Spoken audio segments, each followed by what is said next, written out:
तर good morning मित्रांनो, आपण कोईमतूरवरनं इरोडला चाललो होतो गाडी भरण्यासाठी. इरोडवरनं पुण्याचा माल होता. मग काय निघलो सकाळ सकाळीच भरायला नाश्ता करायच्या आधी.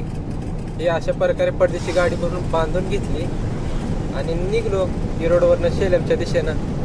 इरोडवरनं रोड कसा आहे बघा, एकदम लेवल रोड आहे. 4 लेन हायवे नुसता. वातावरण पण एकदम झकास आहे. शेलमच्या अलीकड थोडं पोचलोय.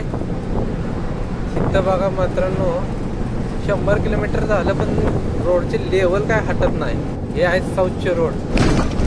हे झालं बघा थोडे गचके यायला चालू. हे ब्रिजचे गचके आहेत. गचके आले म्हणजे सेलम सिटी लागली म्हणायचं.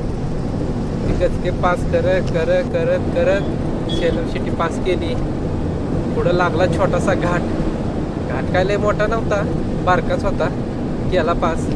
तर बँगलोरमध्ये संध्याकाळ झालीच असतो. बँगलोरमध्ये काय शेवभाजी आणि रोटी मागवली आणि घेतलं पडदेशी जेवण. म्हणलं आता काय झोपाव, दिवसभर चालवली या गाडी. मग काय झोप झाली. संध्याकाळी सकाळी लावलं 80चं रिबीट. निघलो आपलं विजापूरच्या दिशेनं. कान चालवत सकाळी नाश्ता केला थोडा, निघलो.